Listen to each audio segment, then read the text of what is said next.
કેશવ ભગવાને કીધું છે કે ઓહમ છે, આ શરીર છે એ ઓહમ છે. ઓહમ કેશવ અંગ છે, જેને આપણે શરીર કહીએ છીએ એને અંગ શબ્દ હોય. ઓહમ કેશવ અંગ છે એટલે આ અંગ છે એ શું છે? આ અંગ છે એ શું છે? એટલે બેઠા બેઠા સાંભળો છો કે અમને ઓહમની વાત કહું છું, કલ્પનાની કેમ વાત કહું છું? હે? હા, આ ભાષા તમે એમ જતા તમે કેમ બેસી ના ભણી? હે?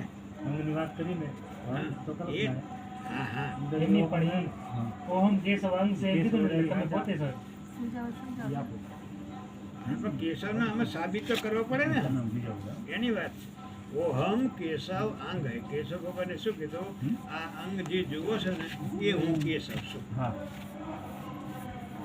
એને ઓમ શબ્દ આપણે ઓમ જેને કહે છે ને એ આ શરીર તમે જુઓ છો ને એ ઓમ છે. આ તો થઈ ગયું એટલે દેખાય. આ તો થઈ ગયા હા, તો સત્ય ઉપર આવી ગયા. સત્ય ભક્ત આ સત્યની તો વાતો હોય. અસત્યને તો આપણે ક્યાં લીધું? સાઈડમાં મૂકી દીધું ને. કલ્પનાને તો સાઈડમાં મૂકી દીધું. સીધી વળી પાછી કલ્પના ઊભી કરી. હા સત્ય આવી હે? ગયું. સત્ય આવી હા, તો પછી એટલે મહાપુરુષે કેશવ ભગવાને શું કીધું કે આ શરીર તમે જુઓ છો ને એ હકીકતમાં શરીર નથી. શું છે? હે? ઓહમ. હા. હે? બીજું શું કરે કેવો તમે જે હોય કે ને? ઓહમ ને પાછળ કિસ્સા બોલે ને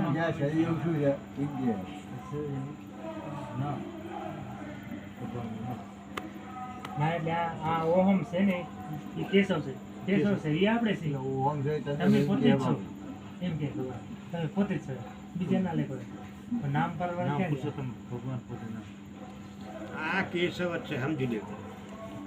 આને દરેક વાર માટે રાજેશ સાઈડમાં રાખી દો. આ કેશવ ઓહમ કેશવ અંગ હે. આ કેશવ છે અને આ જે દેખાય ને એ ઓહમ છે. ઓહમ ને કેશવમાં કાંઈ ફરક છે? બે રીતે કરવું. હે? જાણો તો હારું. હું ગાલ કરું તો એ હું તો હાલતો જ નહીં. તમે રામ જાણે ક્યાં છે હું બિન વાપરતા હતા એ જ ખબર ના પડી. જવાબ દીધો એટલે જ ગાતા યાર હું ગાલ કરતો હવે એ જ વાતું આ કેશવ ભગવાનની ભાષા છે. એ ભાષા આપણને સમજાય એના માટે જ ચોખવટ કરું છું કે કેશવ ભગવાને કીધું કે ઓહમ કેશવ અંગ હે. ઓહમ છે એ કેશવ અંગ છે અને સોહમ કેશવ નામ અને જેમાં રણુકાર થઈ રહ્યો છે એ કેશવનું નામ છે. હવે તમે આ એક ઓમ છે અને એક રણુકાર છે. આ બેમાં જુદા પડો કઈ જગ્યાએ? આમાં જુઓ ને પેલો ઓમ જુઓ પછી રણુકાર જુઓ. આ સીધો દાખલો તો હે? હે? જુદા નથી. હા, એક જ છે તો વાંધો નહીં. જુદા નથી. બસ એ સાબિત કરવા જ માંગુ છું કે આમાં ઓહમ સોહમ જુદા નથી. એટલે જ મહાપુરુષે આપણને ઓહમ સોહમનું ભજન આપ્યું. કેશવ ભગવાને જે ઓહમ સોહમનું ભજન એટલે જ આપ્યું છે કે ઓહમ એ તમે છો અને સોહમ ઓહમ એ ગુરુ છે અને સોહમ એ તમે છો. તમારું સાચું સ્વરૂપ ગુરુનું જે સ્વરૂપ છે ઓમકાર એ તમારું સાચું સ્વરૂપ છે અને એ ઓમકાર છે એના સાબિત રણુકારથી કરે. તમે હોય તો જ ઓમકાર સાબિત થાય ને કઈ એ તો વગણ વગાડે વાગી જાય એને તો સાબિત કરવાનો છે ને. આ સોહમ પર એમાંથી પ્રગટ થયો એમાંથી જ આને જાહેરાત કરી કે ભાઈ આ ઓમકાર છે એ ભગવાન છે. ઓમ તો એકલો કાંઈ બોલે નહીં અને સોહમે એકલો ના બોલે કે સોહમે એકલો રણુકાર છે ને કેના આગળ કરે? ઓહમનો સાથ મળ્યો એટલે જ સોહમ રણુકાર કર્યું. એટલે મહાપુરુષે કીધું ઓહમ કેશવ અંગ હે સોહમ કેશવ નામ. હવે એ બેનો સાર શું? આ જે છે આ બે ઓહમ અને સોહમ બે એક થઈ ગયા એટલે સીધો સાર મળી રાજેશ. સાર કેશવ રૂપ હે. આ રાજેશનું રૂપ છે ને એ હાજો સાર છે. આના સિવાય વિશ્વ બીજું કાંઈ છે જ નહીં. વસ્તુ સમજી લો તમે. આના સિવાય બીજો કોઈ બનાવ બન્યો જ નથી. એમાં કોઈ આદિ અનાદિથી ફેરફાર થયો જ નથી. આ સમજો કે તમારે સમજો કે જે તમે પોતે જ છો, બીજું કંઈ છે જ નહીં. બીજી તો અરીસામાં ઊભેલી તમારી કલ્પના. એટલે કે છે ભગવાને કીધું ઓહમ અખંડી ધારા સાધુ ઓમ અખંડી ધારા. હા, અખંડિત ધારા, ખંડિત નથી ક્યાંય. કેમ એણે વાત કરી કે પિંડ બ્રહ્માંડમાં સમાયેલી હશે જોએ પિંડમાં જે ઓમકાર છે એ બ્રહ્માંડ નથી. પેલો ઓમકાર એટલે શું એ સમજો. ઓમકાર કેને કેવો? હે આપે ગુરુ. હા, ગુરુને તો ભલે, પણ આ ઓમકાર છે એમ સાબિત આપણે કરવો પડે ને કે એને ઓમકાર કેવો.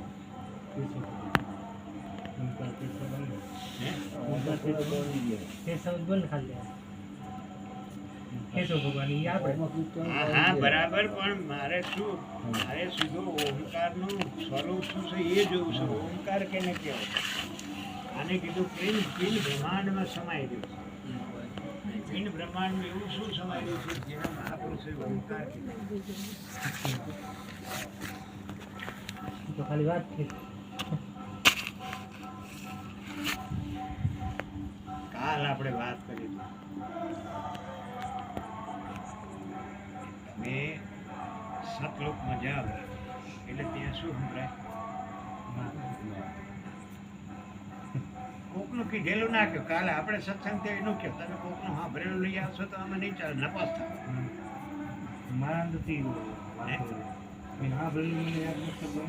મારા અંદરથી સંભળાય ને એની વાત. હા, એ સંભળાય શું? નાદ.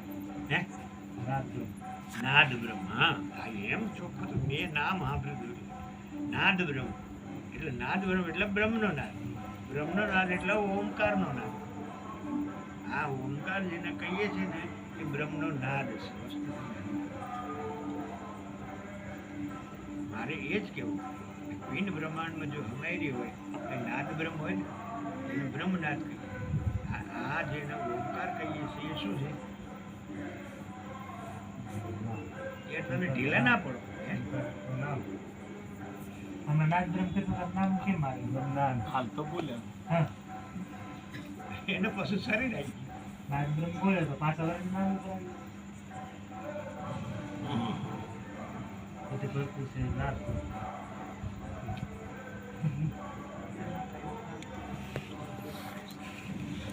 એમાં કેટલું જોવા આવી ગયું? નાદ બ્રહ્મ કેટલું બધું હવે નાદ બ્રહ્મ પર ઉભા રહો ને, હા, એના ઉપર તો આપણે વાતો કરવી. હરી પાસે તમે નામ ઉપર જાઓ તો એ રણુકારમાં જશે, તો ઓમ સાઈડમાં રહી જશે. આ પોતાનું સ્વરૂપ શું છે એના ઉપર આપણે સમજવાની કોશિશ કરીએ. એ તો આવું 50 વખત સાંભળશો ને ત્યાં ઓલું થશે, એ નહીં પડતું જલ્દી. એટલે કેશવ ભગવાને કીધું ઓમ અખંડી ધારા છે. ઓમ કેને કેવો એ પેલું સમજે તો અખંડી ધારાની ખબર પડે. એટલે ઓમકાર એવું શું છે? નાદ બ્રહ્મ. જય. ઓમકાર એવું નાદ બ્રહ્મ. ભગવાન કે ને એની ધ્યાન રાખજો. તું તારું પકડીને બેઠો ભગવાન આપણને એનું પકડીને બેઠો, પણ આમાં તકલીફ શું છે? આને કહીએ છે ને એટલે આ રાજ છે એવું નામ કેમ એને નજરમાં આવી ગયું. આ ઓમકારનું વર્ણન આપણે કરીએ છીએ એવું આને મગજમાં નથી ઘૂસતું, એટલે રાજ જ દેખાય નહીં.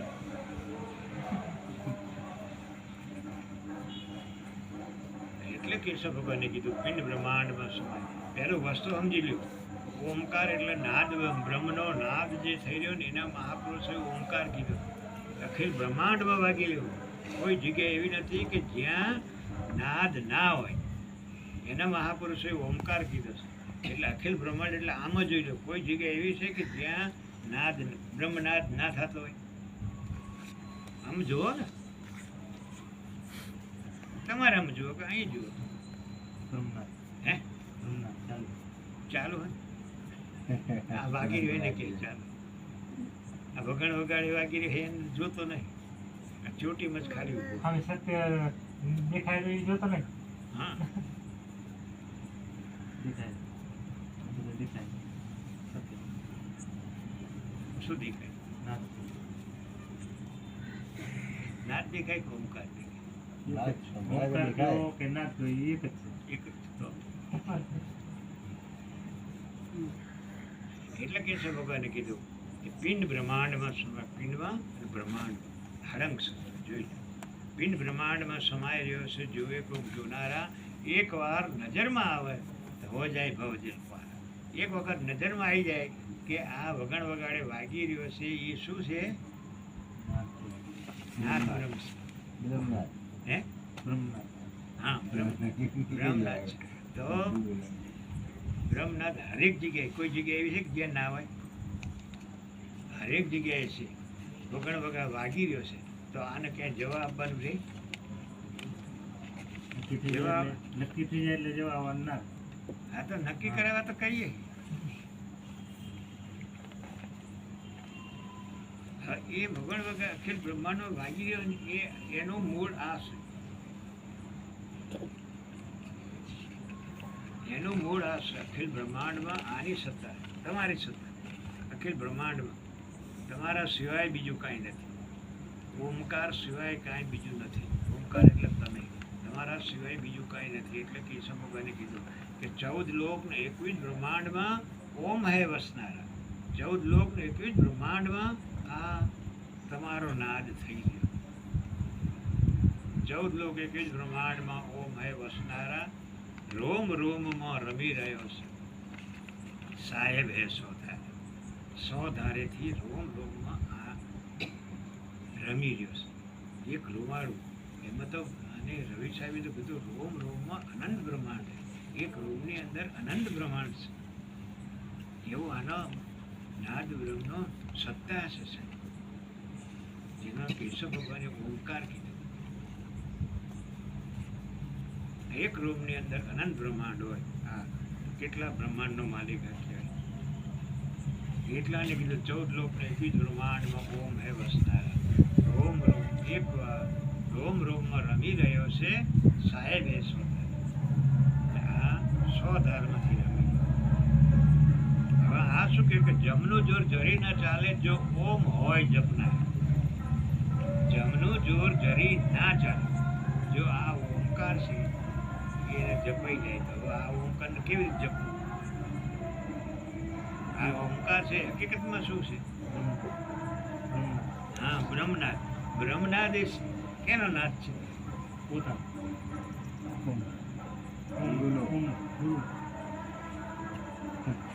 બ્રહ્મનાદ છે એ ગુરુના મુખમાંથી નાદ આવી ગયો.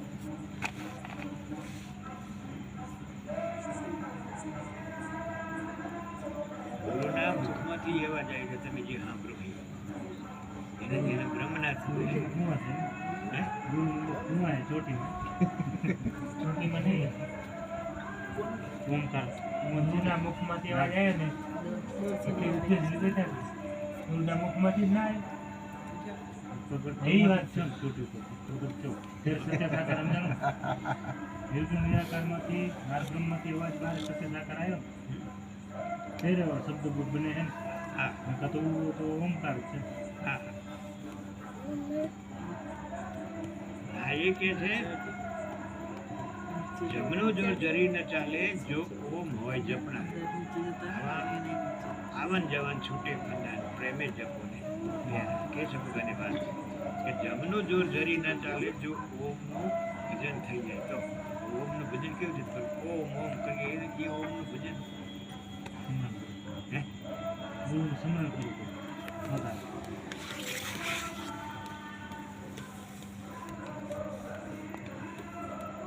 શેનું સમરણ કરવું?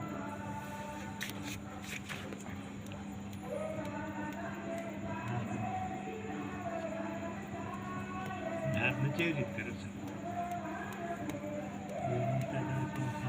ખાવા મળે કેના ક્યાંથી ઊંચા ચડે છે? નાદ બ્રહ્મમાંથી જ આવે છે. ઓમ ક્યાંથી ઊંચો ચડે કયો?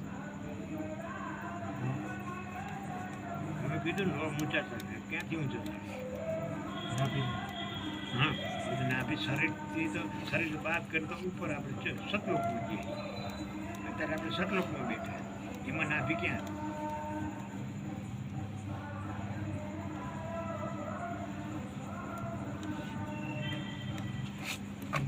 મુખ આવે હે? એમાં ગુરુનું મુખ આવે એટલે એને કીધું જમનું જોર જરી આ કલ્પના ન્યાકરણ એના માટે તમને પૂછું છું. ચિંતા ના કરો, નહીં આવડે તો કાંઈ નહીં, બીજી વખત એટલે આ તો ગુરુ તો સત હોય ભેગો. અત્યારે આપણને આપણું એમને કીધે ભજન હાલ ગાય જો ને ને આપણને કે આવ્યું છે તો નથી એમ. તો હું ગોખેલું એમ ના ના ગોખશો એનાથી મેર નહીં પડે હોય એટલે તો તમારું પૂછે. એટલે રહી સાહેબે કીધું ને કહે છો ને કશું કામ ના આવે ગ્રહે સૌ ઉતરે સંતો કરડા જ્ઞાન છે થોડું જ્ઞાન છે. હું કહું તમે સાંભળી લો ને હા કહી દો કાલે તો કીધું હતું તો આજ તો પાછા ભૂલી ગયા. બે જે કામ પહેલા લાગતો તો તો થઈ ગયું લોકો ડાળી દઉં તો એ પાછા ભૂલી ગયા. હું ઊંઠા તો 800 થી 800 ભજનો કરું. પાછી એની જ કલ્પના પાછી લઈએ કલ્પના ભરત બાજુ બેઠો તો કોઈ કહેતું નથી. બેઠો તો ઊંઘ આવે. 600 700 ભજનો બોલે કોઈ ભજન જ બાજી નહીં. એના કે અહીંયા બે તો મારા હાથ જોઈ રાખજો. સત્સંગમાં જવાનું એ જ કારણ છે કે આપણે એકદમ સત્સંગ આપણે એકદમ લીન થઈ જાય તો ત્યારે એક રસ્તા મારો ગુરુ સત્સંગ વગર નથી સમજી શકવાનું. એટલે મહાપુરુષો કીધું જમનો જોર જરી ન ચાલે જો ઓમ હોય જપના. આ ઓમકારનો જાપ જો થઈ જાય ને તો ત્યાં જમનો જોર આવતું નથી. ઓમકારનો જાપ એટલે કેનો જાપ? નાદ નાદ બ્રહ્મ એટલે કેનો?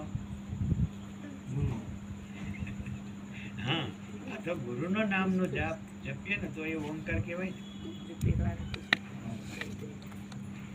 એટલે જમનો જોર જરી ન ચાલે જો ઓમ હોય જપનારા આવન જાવન છૂટી જાય ફંદા પ્રેમે જપો ને કેશવ ઓહમ રહે અખંડિત ચિત્ત પર ચોધારા. પછી ચિત્ત પર સવાઈ જાઓ જો કે જેનું ભજન કરું છું જે ઓમકાર એનું ભજન છે. આ માળા તમને આપી દે એના માટે ઓમકારના ભજન માટે.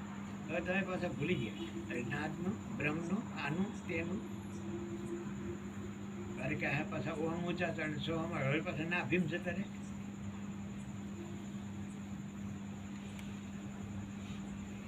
કાંઈ વાંધો નહીં, ધીમે ધીમે આવજો. અમે હાલે જ આવીએ આગળ બેઠા તમે રાહ જોશો. અમે 3 જણા આગળ જતા આવીએ તમે ધીમે ધીમે શાંતિથી આવજો. એટલે કે છે ભગવાન કીધું કે ઓહમ કેશવ ઓહમ રહે અખંડિત ચિત્ત પર ચોધારા. ચિત્ત પર ચોટી જાઓ છો. કેશવ ઓહમ રહે અખંડિત ચિત્ત પર ચોધારા. દાસ હોય તે દર્શન દેવે માને વચન. દાસ હોય દાસ એનો થઈ જાય એના આનું દર્શન થાય કે આમાં ગુરુ સિવાય બીજું કાંઈ નથી. અખિલ બ્રહ્માંડમાં એક તો શ્રી હરિ જુજવે રૂપે અનંત વાસે. નરસિંહ મહેતાને નજરમાં ગયું એણે વાત કરી અખિલ બ્રહ્માંડમાં એક તો શ્રી હરિ. અખિલ બ્રહ્માંડમાં એક તો જ પરમાત્મા છે. જુજવે રૂપે અનંત પાસે દેહમાં દેવ તું તેજમાં તત્વ તું શૂન્યમાં શબ્દ થઈ વેદ વ્યાસે પવન તું પાણી તું ભૂમિ તું ગુજરા વૃક્ષ થઈ ફૂલી રહ્યો આકાશે વેદ તો એમ બધે સ્મૃતિ સ્મૃતિ શાખ દે કનક કુંડલ વિશે ભેદ ના હોય ઘાટ ઘડ્યા પછી નામ રૂપ જુજવા અંતે એમ નહીં.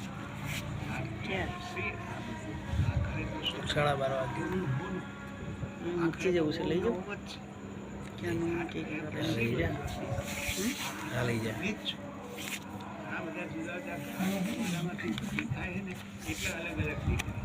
હકીકતમાં બધું આખું તમારો જ પ્રતિબિંબ દેખી રહ્યા. એટલે કેશવ ભગવાને કીધું કેશવ ઓહમ રહે અખંડિત ચિત્ત પર જો ધારા દાસ હવે તે દર્શન પાવે માને વચન